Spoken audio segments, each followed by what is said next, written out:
Welkom by Podletiek. Daar sê hartlik goeie dag en welkom by 'n splinternuwe videoreeks wat Podletiek nou mee wegspring. Dit is 'n reeks oor berugte Afrika leiers. En ons het besluit om hierdie reeks veral berugte Afrika leiers uit die 20ste eeu aan te pak, want dit is iets waaroor daar eintlik min gesels word in politieke en openbare diskurs in Suid-Afrika. Ons het gevind daar's eintlik hopeloos te veel gesprek oor Europese en Amerikaanse geskiedenis uit die 20ste eeu en die leiers en diktators, miskien uit Rusland selfs, wat daar plaasgevind het, maar vir praktiese lesse vir Suid-Afrika is Afrika se leiers, se diktators, se postkoloniale geskiedenis dalk meer relevant en ons reken dat daar meer lesse daar uit te leer is. En daarmee saam is dit ook nie iets wat regtig in geskiedenishandboeke op skool tans onderrig word of geleer word nie. En dit is iets wat ons is net bloot as Suid-Afrika, is ons ook in Afrika en dink ons daar's meer lesse daaruit. En wanneer daar deur die ANC-politici of baie ander politici in Suid-Afrika verwys word na ander Afrika-leiers of Afrika-lande, is dit baie keer ook net die illusie dat dit is bevryding na kolonialisme gewees en dit het goed gegaan, terwyl soos ons deur die reeks sal ontdek, met die een leier na die ander is daar eintlik baie geraamtes in die kas, baie geweld en hartseer in die tweede helfte van die 20ste eeu in Afrika gewees. Ja, Ernst, ek weet nie of jy iets het om by te voeg waarom ons hierdie aanpak nie. Ek dink dit is 'n goeie benadering om ook net bewus te wees van en intiem bewus te wees oor die geskiedenis van politiek in jou streek, op jou kontinent. Daar's ongelooflike interessante stories van oorsee, maar daar's net sulke interessante en relevante stories op die Afrika-kontinent en dit is tog die omgewing waarbinne ons 'n toekoms bou. So jy moet verstaan hoe die politiek werk en die geskiedenis van die politiek van die omgewing of die streek waar jy 'n toekoms probeer bou. Sonder dit gaan jy so 'n bietjie in die donker rondvoel, nie weet regtig in watter rigting om te gaan of hoe dinge hier werk nie. Ja, inderdaad. So die formaat is dan vir hierdie reeks dat een van ons, ek of Ernst of Arno, ons ander mede-aanbieder, gaan voorberei om aan die begin van elke episode 'n kort biografiese oorsig te gee van een berugte Afrika leier en dan in die tweede helfte van die episode saam te bespreek watter lesse ons daaruit kan leer, spesifiek vir Afrikaners in Suid-Afrika.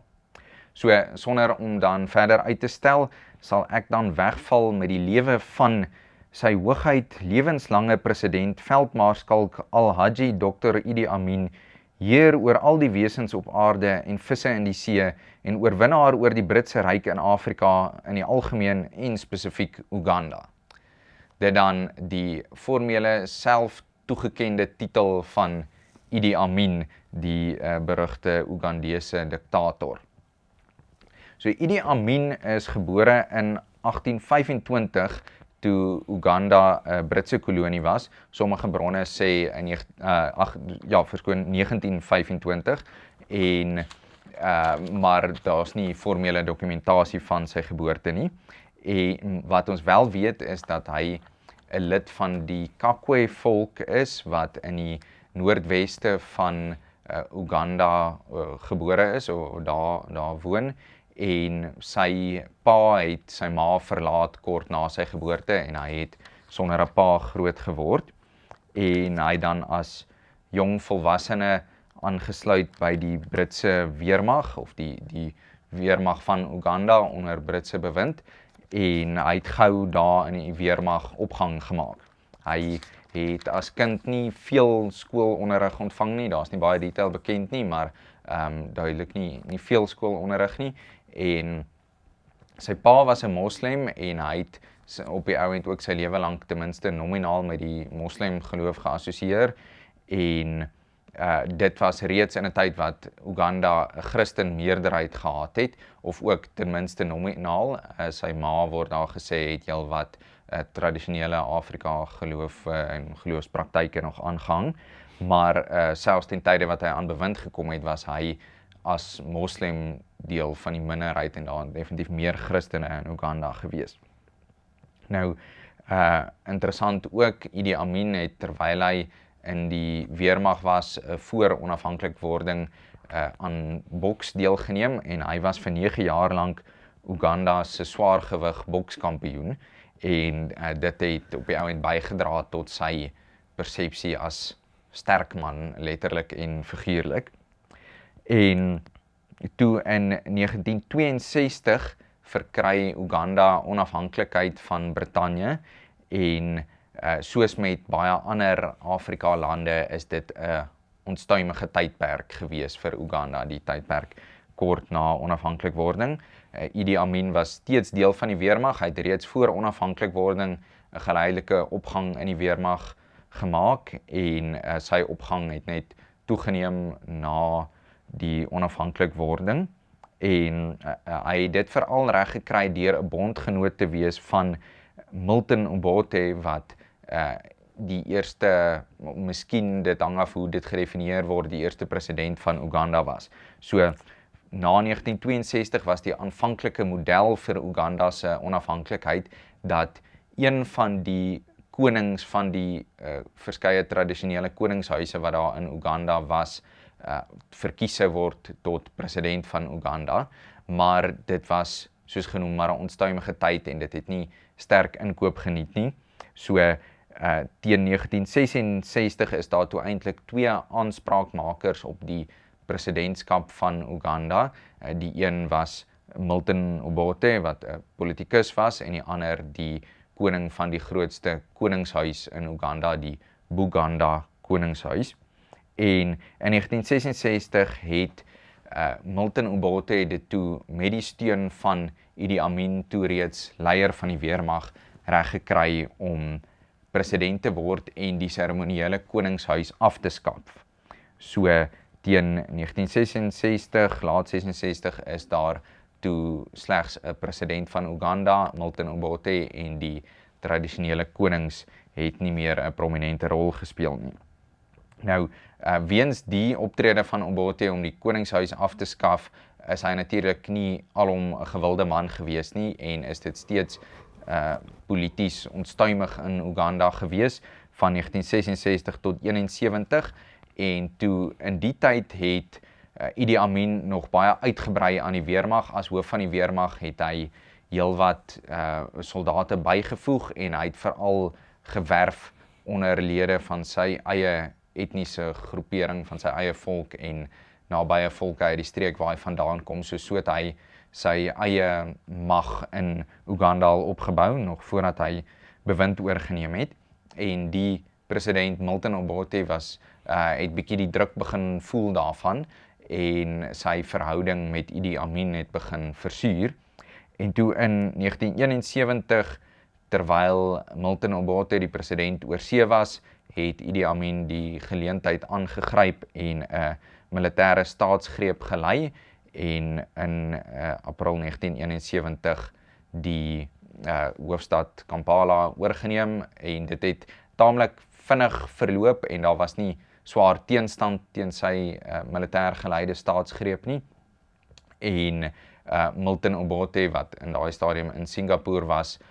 is verhinder om terug te keer. Idi Amin het oor die nasionale radiostasie uitgesaai dat hy nou aan bewind gekom het en homself voorgestel as 'n bevryder van die korrupsie en die totalitêre geneigthede van Milton Obote en dis aanvanklik relatief positief deur die bevolking aanvaar.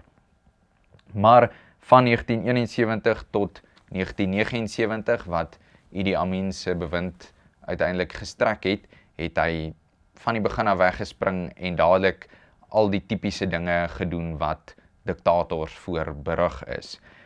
En dit net toenemend vanaf 1971 tot 1979. Hy het begin deur die generaals of die militêre leiers wat nie sy staatsgreep gesteun het nie, voor die voet dood te maak. Hy het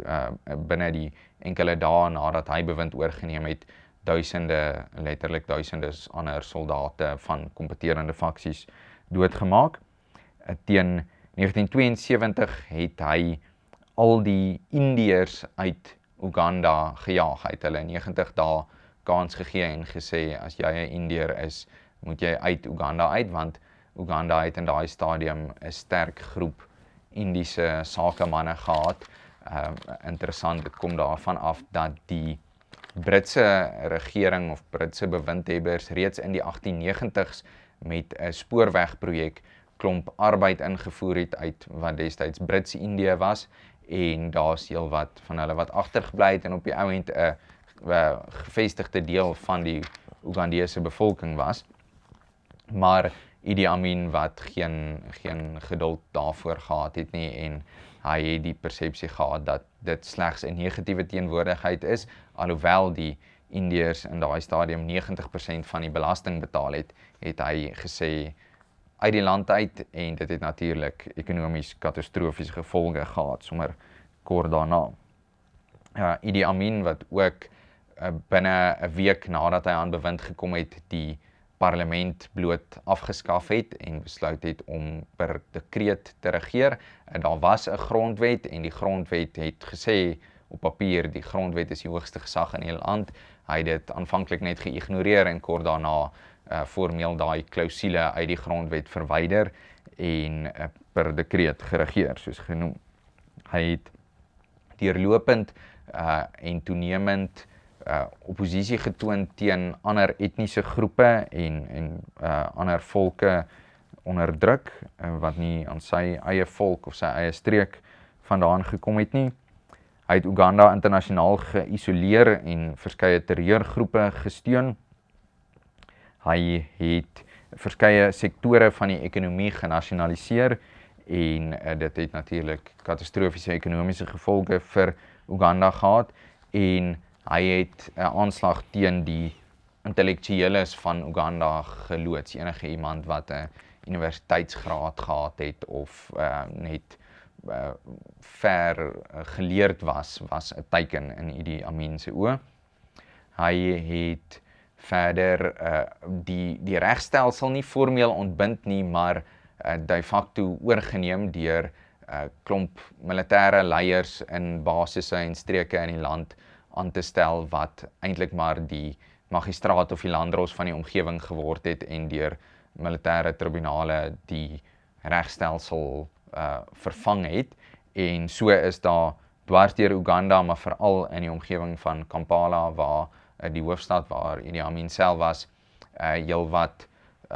onregverdige verhore gewees, en baie mense wat bloot net verdwyn het en daar nooit van gehore is nie. Baie ander wat as politieke opponente gesien is of van polities kompeterende faksies, en wat dan gemartel is totdat hulle skuldbelydenisse gemaak het en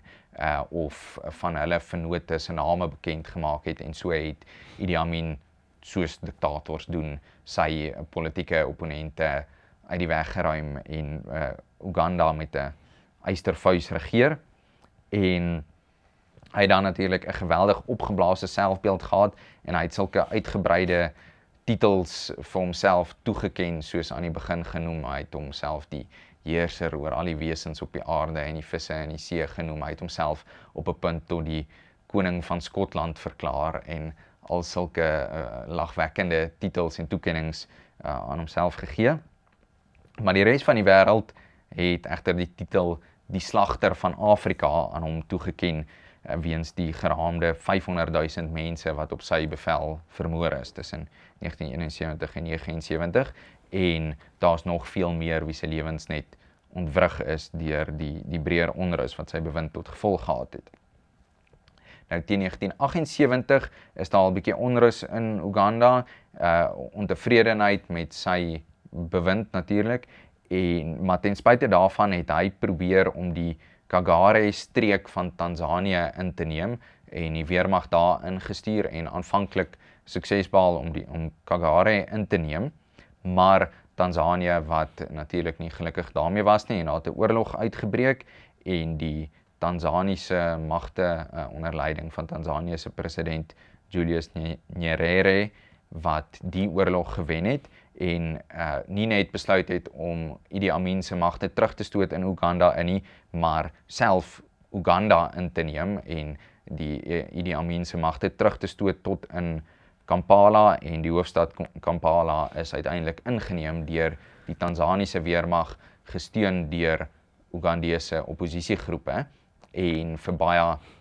inwoners van Uganda is dit toe eintlik 'n verligting toe Tanzanië die hoofstad oorneem, maar die Tanzaniese president wat nie van voorneme was om Tanzanië ook te regeer nie en het eintlik dan maar bewind oorgegee aan Ugandese oppositiegroepe.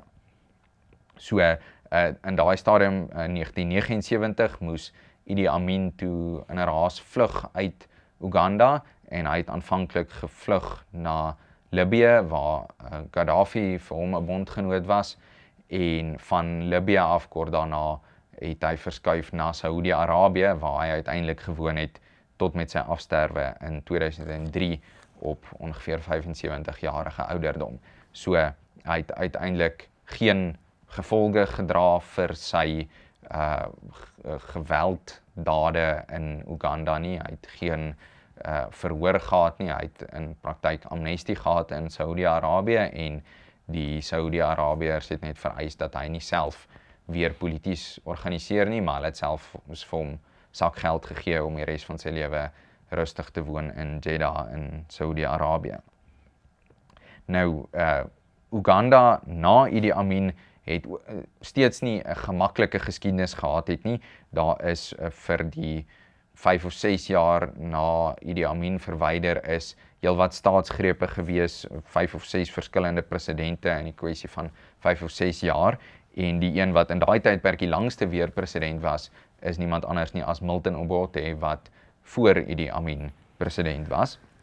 Maar toe in 1986 het Yoweri Museveni president geword en is dan tot vandag toe president van Uganda. So 'n kort tydperk waar hulle kort na mekaar die een president na die ander gehad het en toe Museveni aan bewind kom, is hy dit nou alreeds vir meer as 40 jaar. So dit kortliks die geskiedenis van Idi Amin en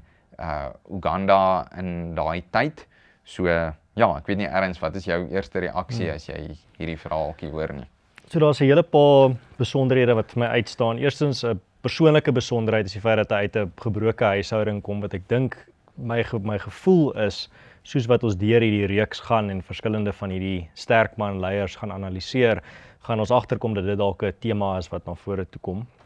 Daar was nie 'n goeie vaderfiguur teenwoordig in hulle huishouding nie. Maar dan ook, daar's 'n ander feit wat jy nou genoem het van die Suid-Asiese populasie of minderheidspopulasie wat eintlik maar etnies gesuiwer is uit die land uit. Daar was 80,000 van hulle wat weggejaag is op die ouend uit die land uit. In daai 80,000 in 1972 was iemand wie se kind nou vandag baie bekend is en dit is vandag die burgemeester van New York, Zoran Mamdani se pa was 'n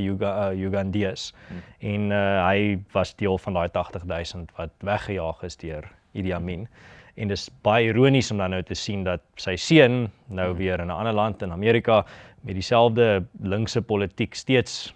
te doen het wat op die ouend gelei het tot sy eie mense se etniese suiwering uit hulle tuisland soveel jaar gelede. So net interessant, daar's nog 'n ander koneksie met 'n prominente wêreldleier en dit nou nie uit die Indiese bevolking of die Suid-Asiese bevolking daar nie, maar ek het terloops genoem van die terreurgroepe wat Idi Amin gesteun het. Nou een bekende of berugte geval daarvan ook is juist dit wat in Engels bekend staan as die Entebbe raid, of daar is vliegtuigkapers wat 'n vliegtuig terroriste wat 'n vliegtuig gekaap het en gedwing het om by Entebbe buite Kampala by daardie lughawe te land en die vliegtuig se passasiers is uiteindelik bevry deur die Israeliese weermag in 'n baie suksesvolle militêre operasie en daardie militêre operasie het, as ek reg onthou, net een ongeval gehad of miskien was dit 2 of 3, maar in elk geval die een bekende Israeliese soldaat wat daar doodgemaak is die broer van Benjamin Netanyahu wat tot vandag of wat vandag weer president van Israel is, of leier van Israel en dit het glo 'n groot impak op Benjamin Netanyahu gemaak, die feit dat sy broer baie jare gelede deur moslimterroriste al doodgemaak is en vandag nog het hy natuurlik heel wat te doen met moslimterroriste, maar dit kan 'n baie lang gesprek wees. Ja, ek wil jy nou nie vasvra nie, Louis, maar Uganda vandag, is dit 'n meerderheid Christenland of 'n meerderheid Moslemland? Kon jy dit vasstel Ja, teen jou so navorsing? Uganda is vandag nes Suid-Afrika meer as 80% wat self as Christene sal identifiseer, maar dit is baie goed, soos ons weet, is dit goedkoop om jouself as Christen te beskryf, hoe sterk die Christelike lewenswandel van die bevolking is, kan ek my nie oor uitlaat. Ja, dis een ding om as iemand aan jou deur klop en 'n sensus doen en vra wat is jou geloof, om net te sê ek is 'n Christen of 'n Moslem, is 'n ander ding om dit self eintlik uit te leef en dat jy geken word aan jou vrugte. Iets anders wat nogal vir my uitstaan is die feit, en ek dink weer eens is dalk 'n tema wat na vore gaan kom soos ons aangaan met hierdie reeks, is dat hierdie sterkman-leier neem amper half die posisie of simboliese posisie en dan later uitvoerende posisie van die stamhoof van 'n land. So dit is half die idee dat jy het in mikrokosmos vir duisende jare die stamhoof as die leier van 'n gemeenskap in Afrika, maar dan word die stamhoof nou verhewe tot 'n makroprentjie van jy is die stamhoof van die land, wat beteken is nie net jy is vir 2 termyne daar en dan moet jy plek gee vir die volgende ou nie. As jy die stamhoof is die stamhoof totdat hy of vermoor word en deur iemand anders vervang word, soos met Dingaan en Shaka, of jy sterf. En as jy van ouderdom doodgaan, neem jou seun of iemand die naaste familielid van jou oor. En dit lyk my is die storie baie keer met baie van die sterkman-leiers in Afrika, is hulle op die ou end verloor hulle mag meestal op 2 metodes of 3. Een metode is dat 'n staatsgreep neem oor, of wat eintlik maar die moderne weergawe is van 'n leier wat 'n sluipmoord opgepleeg word, soos in die verlede, soos met 'n koning soos Shaka. Maar dan tweedens, of hulle sterf van ouderdom en dan neem hulle volgende in lyn oor, wat gewoonlik hulle seun of 'n neefie of iemand wat met hulle verbind is deur bloed. Ja, so ek dink dit het raakvlakke met 'n klomp ander faktore, so die groot meeregebied in Afrika waar Uganda is van die digste bevolkte dele van Afrika al vir baie lank, en daar is ook baie etniese groepe, baie volke met baie stamleiers, en dit het, reken ek, van eeue gelede af al dikwels konflik gehad. So aan die een kant kan 'n mens nie sê dat konflik en geweld vanweë stamleiers wat doodgemaak of oorgeneem word iets nuuts is nie, maar die feit dat daar 'n koloniale owerheid vir 'n tyd lank was wat skielik onttrek het, voeg net by tot hierdie onsekerheid en die onrus wat daar heers, en nog die feit dat dit die koloniale owerheid is wat die landsgrense getrek het en so aan. So Uganda wat reg noord van die Victoria Meer sit, met Tanzanië in die ooste, wat vandag Suid-Sudan is in die noorde, en dan die Kongo in die weste, en Rwanda en Burundi in die suidweste. En die gebied, nie net is daar baie stamme nie, maar dit is ook die gebied waar die Nilotiese volke of die Nylvolke en die Bantu volke half bymekaar kom, en dit sal mense ook sien, het in baie gevalle faksies of groeperinge gehad tussen Bantu volke en Nilotiese volke. Idi Amin wat dan lid van een van die Nilotiese volke was, maar eintlik die meerderheid van die Ugandese bevolking wat uit Bantu volke uit afstam. Ja, dis die streek waar die hele suidwaartse Bantu migrasie sy oorsprong vind, en op die ou end het daai volke al die pad getrek tot hier onder in Afrika. Ja. Ag, in suidelike Afrika. Ja, so, maar ek dink een les wat wel daaruit te leer is dat solank daar 'n mate van respek heers vir die tradisionele koningshuise en tradisionele leierskapstrukture, is daar relatief meer stabiliteit, terwyl as dit totaal geïgnoreer word, dan is daar dikwels onrus tot gevolg. En ek dink dit is iets wat in Suid-Afrika tot vandag toe in ag geneem moet word. Ja, en nogal jy het nou genoem kunsmatige grense, en dit het 'n baie interessante, en ek dink dalk 'n gesprek vir 'n ander dag, want dit is so gedetailleerd en so interessante onderwerp. Maar hierdie hele tema van as jy 'n koloniale owerheid het wat kunsmatige grense trek en 'n klomp verskillende gelowe en kulture en etnisiteite en gemeenskappe net saamgooi in daardie kunsmatige konstruk, dan sal selfs linkses of liberales sal erken dat ja, dit skep konflik, want dit is 'n kunsmatige grense wat getrek was. Maar dan terselfdertyd probeer hulle ook die argument maak, maar eintlik hoe meer diverse samelewing is, hoe minder konflik is daar en hoe meer voorspoedig is daai samelewing. Maar die twee argumente strook nie met mekaar nie. Die hele punt is as jy soveel verskillende klowe in 'n samelewing het, soveel verskillende skeidingslyne, as dit nou tussen geloof en taal en kultuur en etnisiteit en erfenis en alles is daar meer friksiepunte en plekke waar daar kortsluitings kan gebeur tussen gemeenskappe, nie minder nie. En dit is juist, ek steun die argument dat om 'n kunsmatige konstruk te skep en nie grense te trek volgens eendersheid nie, en waar daar 'n kulturele eendersheid is of waar daar gemeenskaplike eendersheid is nie, gaan baie konflik veroorsaak en het die potensieel vir konflik in 'n samelewing. Daar's natuurlik ander gevalle waar mens die teenargument kan maak en sê, maar kyk, hier is 'n land waar daar dalk groot kulturele verskille is, maar hulle het 'n stelsel gevind waar dit werk, soos Switserland is 'n goeie voorbeeld. Maar dan gaan kyk jy na Switserland se kantonstelsel en jy kom agter maar dit is omdat die hele stelsel is gebou rondom jou grense is organies, die subgrense binne in daai nasionale eenheid, die kantonstelsel is almal ook gebou rondom hier bly die Duitse bevolking van Switserland, hier bly die Franse bevolking van Switserland, hier bly die Italiaanse bevolking van Switserland. En daai verskillende bevolkings het 'n groot mate van autonomie en beheer oor hulle lot. En ek dink wanneer jy in hierdie tipe samelewing soos wat ons in baie Afrika lande sien, waar daar net 'n sterk man aan beheer is wat die oppergesag oor al die verskillende volke in hulle land is, dan is dit 'n verskriklike onstuimige situasie. Ja, so ek dink 'n regtig ingewikkelde gesprek en my kennis van al die van die oorspronklike kultuur van die volke daar in Uganda is baie beperk, maar ten minste dat daar regtig beter pogings kon wees om die kulturele erfenis te probeer akkommodeer in die staatsbestel wat gevorm is in die hele breër streek en die feit dat dit nie gebeur het nie, is ten minste een faktor wat tot heelwat konflik gelei het en wat geleentheid geskep het vir 'n sterk man om as diktator op te tree. En ek dink die beste voorbeeld van die tipe politiek wat na vore kom in so 'n stelsel is die etniese suiwering van 'n 80,000 Suid-Asiërs, Asiëse minderheid binne in daai land. Dit is wat ongelukkig gebeur wanneer daar nie 'n effektiewe stelsel is om vir verskillende kultuurgroepe ook hulle plek in die son te gee, dat almal 'n beheer oor hulle lot het nie. As jy die hele bevolking net oorlewer aan hulle lot word net oorgelewer aan die sterk man en sy administrasie, dan kry jy goed soos etniese suiwering, die sondebok maak van een spesifieke groep. Dit is die tipe politiek wat na vore spring in so 'n organisering van die samelewing. Ja, en dan die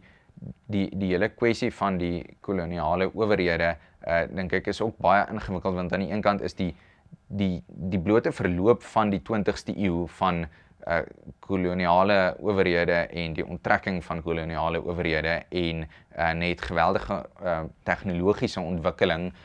deur die hele wêreld en dan moderne westerse tegnologie wat bekend gestel is in hierdie Afrika lande, is baie ontwrigtend gewees en ingewikkeld, want aan die een kant is dit so dat baie sal eenvoudig daarna wys, maar as dit nie vir kolonialisme was nie, sou die lewensverwagting nooit so gestyg het in Uganda nie en sou daar nie medisyne gewees het of westerse medisyne en al sulke dinge nie. Maar aan die ander kant ook is dit het ek nie al die pad simpatie met Britse kolonialisme nie, vanweë ons eie geskiedenis natuurlik ook, en is die Britte maklik ook net onnodig ontwrigtend en geen respek gehad vir in baie gevalle vir die tradisionele kultuur wat daar bestaan Ja, het. wat weer daai Afrikaners wat daar op die groot trek gegaan het nou regtig. Hulle het mos nou fantastiese nuwe medisyne en tegnologie en beter waardestelsel gehad wat op die ouend by hulle uitgekom het deur die Britse ryk. Hoekom het hulle nou juis die nood gehad om weg te trek? Ek's nou natuurlik besig om sarkasties te wees. Maar wat vir my interessant is eintlik is die situasie is so kompleks dat dink ek selfs 'n goed bedoelende of dit sou eintlik moeilik gewees het om te onderskei tussen 'n goed bedoelende koloniale owerheid wat regtig wou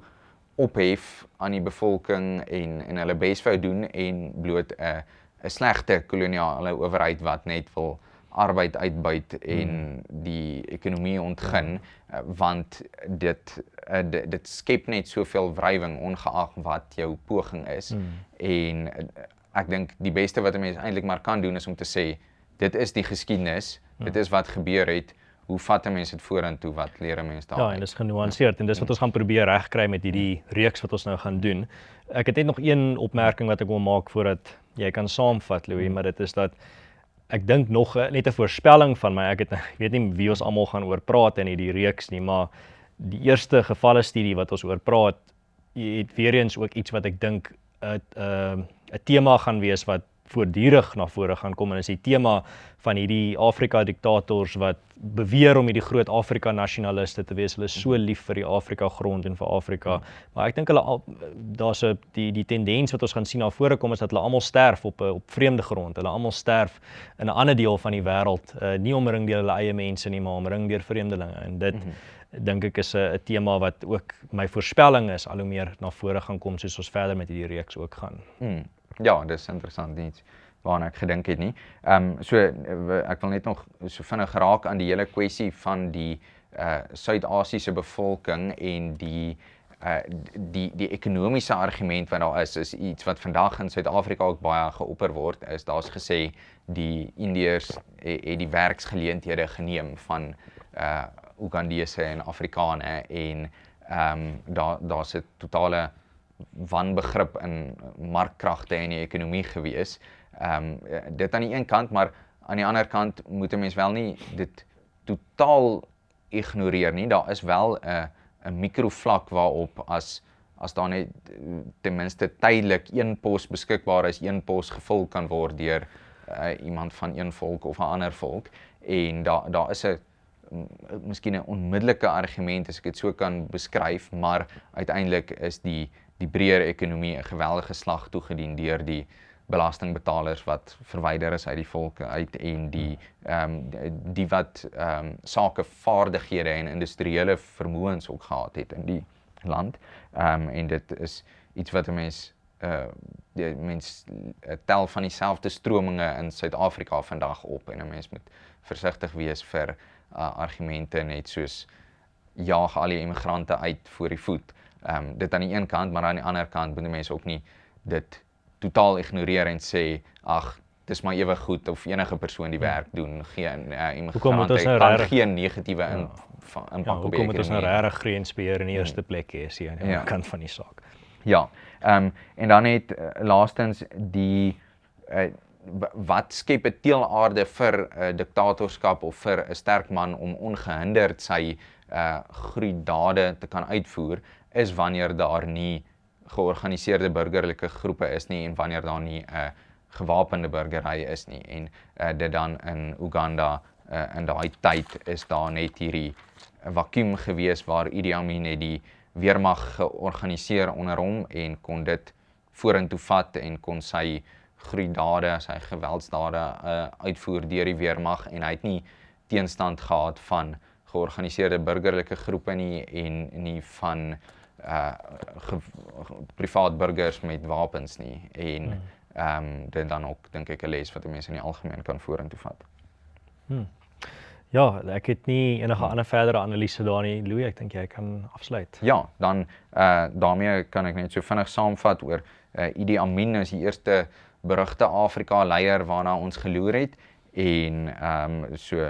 neem die lesse hier uit en dink en gesels gerus saam verder, laat vir ons kommentaar hierop, en as jy die episode geniet het, deel dit gerus met familie en vriende, en dan sal ons binne die volgende week of so 'n paar weke die volgende episode plaas. Ek kan miskien so lank noem, ons volgende episode gaan oor Robert Mugabe en Zimbabwe Rhodesia's geskiedenis, so kyk uit vir daai episode. Baie dankie en totsiens.